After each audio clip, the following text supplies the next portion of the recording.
Have 6 fingers on one hand. Look out. It's Nick Montoya!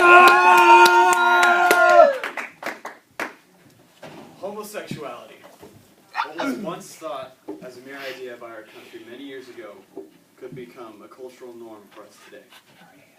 So imagine this. Imagine your uncle marrying another man, or your mom marrying another woman, or Hannah marrying Rachel, or Zach marrying Austin.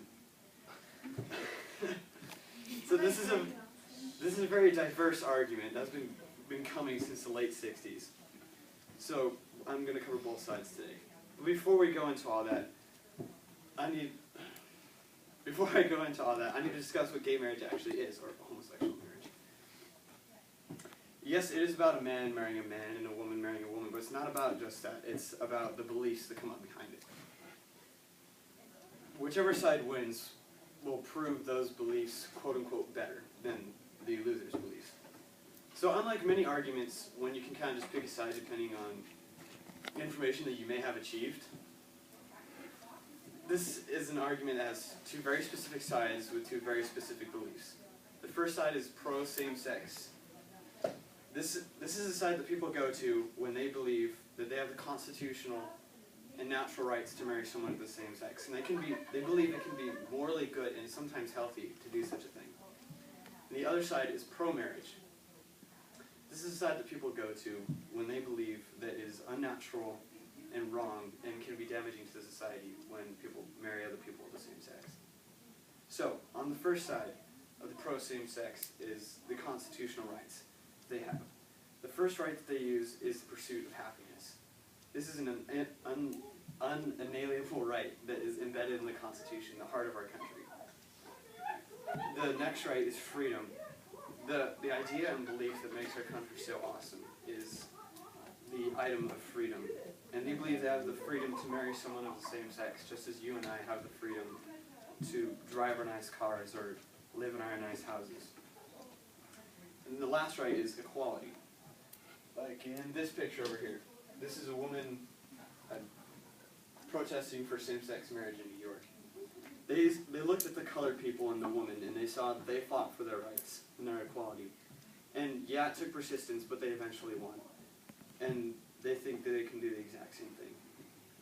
And then going into the Christian influence is they use God and His Word and try to pinpoint it against us. They point to God and they say, well, God created people. He created gay people. And if He created gay people, then it must be all right to be gay.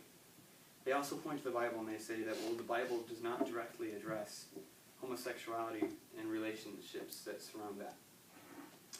While on the side of pro-marriage, they say the exact opposite. Homosexuality is bad. In Romans 1:26, because of this, God gave them over to shameful lusts.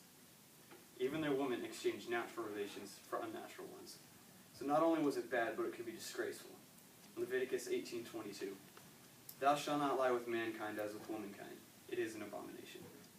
And one last time, in Leviticus 20:13. If man lay with mankind as he does with a woman, both of them shall surely be put to death, because blood shall surely be upon them. And then outside of the Christian influence is a point that they say it's damaging to society.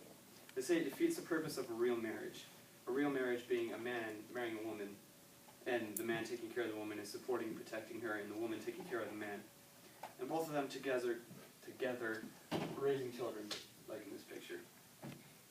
The next point is when it's legalized, it will be forced upon society. If it becomes legalized, it will be put in curriculum that will be taught in schools. And your children and my children will see it. And because they're children, they'll pick the side that seems more popular at the time. Then the last point is it goes against many religions that our country lets thrive here today. Many of them, 2 of them being Christianity and Buddhism.